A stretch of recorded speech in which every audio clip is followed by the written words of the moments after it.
കൊല്ലം സായ് ഹോസ്റ്റലിലെ സാന്ദ്രയുടെ മരണത്തിൽ ദുരൂഹത ആരോപിച്ച കുടുംബം സഹിക്കാൻ കഴിയാവുന്നതിലപ്പുറം സഹിച്ചെന്ന ആത്മഹത്യാക്കുറിപ്പിലുണ്ടെന്ന് കുടുംബം പറയുന്നു.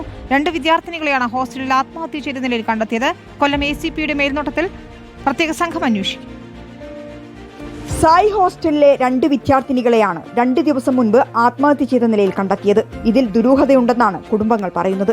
കോഴിക്കോട് സ്വദേശി സാന്ദ്ര ആത്മഹത്യ ചെയ്യില്ലെന്ന് കുടുംബം ഉറപ്പിച്ചു പറയുന്നു. മരിക്കുന്നതിന് തൊട്ടു മുൻപുള്ള ദിവസം മകൾ വിളിച്ചിരുന്നു. തുടരാൻ പറ്റാത്ത സാഹചര്യമെന്നാണ് പറഞ്ഞത്.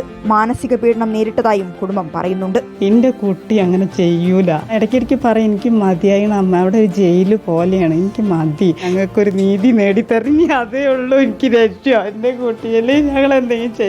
3 നാളും എന്റെ കുട്ടി ഇങ്ങനെ ചെയ്യൂലട്ടോ, ഒരിക്കലും ചെയ്യൂല. ഒരു 2 ആളും എന്താ ചെയ്തെന്ന്, ആരോ എന്തോ ചെയ്തതാണ് കുട്ടീനെ. അയാളെ വെറുതെ വിടരുത്.